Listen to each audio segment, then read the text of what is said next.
Okay, so I have three pillars to my thesis. The first is that industrial revolutions, which I refer to as the technological age, have delivered abundance to human beings across a series of key metrics.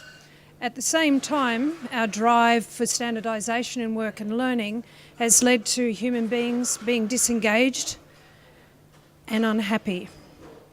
However, I believe that the fourth industrial revolution has the ability to fuel a human renaissance and giving people back purpose in work and learning. So we start with the good news. We are living in a time of exponential change and abundance. Last year, a young fellow called Luke Muhlenhauser, who is a specialist in analysing risk to human civilization, did a macro history project where he looked at 99 measures of human well-being, consolidated them into 6, and he then plotted those along 12,000 years of our existence from agrarian through to today. He looked at life expectancy, GDP per capita, percentage of people not living in extreme poverty, energy capture, that's our ability to get fire, water, something to warm us, and electricity in the modern day. War-making capacity, which is a measure, unfortunately, of technological advancement. And of the data, we had the most. He made a point about that. And finally, the percentage of people living in a democracy. The resulting graph looks like this. And because of time limitations, I will stop and simply say that for 12,000 years, human beings bundle along the bottom there, and in 1760, the first industrial revolution, we skyrocketed. For those people who feel like we are living in a time of exponential speed of change, you're right, we are. But at the same time, we have some bad news, and that is that there are metrics that tell us a different story. In work and learning, we are disengaged and suffering. So let's look at engagement. This is a Gallup poll, it's global, and from 2000 to 2018, it tracks along the bottom there that 80% of people disengaged at work. 80%. That is $1 billion, trillion productivity problem. At school, same story. We start highly engaged at 74%. By middle school, US figures, 40%. As we leave high school, 34%. And in Australia, the Grattan Institute says across the board there's a 40% disengagement of students. And we are suffering enormous numbers of people with depression. There are 300 million people, according to the World Health Organization, who report suffering depression. And if you unpack the research in that, you'll see that again and again that work is mentioned as an issue that is driving people's depression.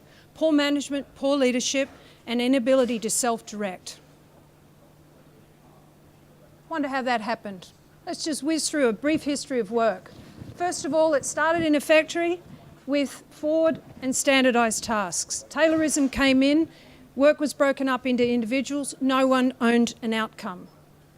We then got automated, 1962, that's a Chevy Impala, built by General Motors in Michigan, and in fact is a car that's built for automation, it's the first in the world, and then we move on to adaptive processes and we have cyber-physical systems building our cars. Out of all this industry came other services work, and we filled our buildings with people who were largely doing routine work, and technology took us from typewriters, for example, to computers. The question being, of course, whether that increased our productivity at all. All through this 200-year history, we have been measured by industrial measures of productivity, efficiency, and standardisation and throughput. At no point of time has there been huge investment in understanding uniquely human capability at work. And education? Well, with education, here we were in factories and we ended up in classrooms looking exactly the same way. So same story. We have been living an industrial construct as human beings.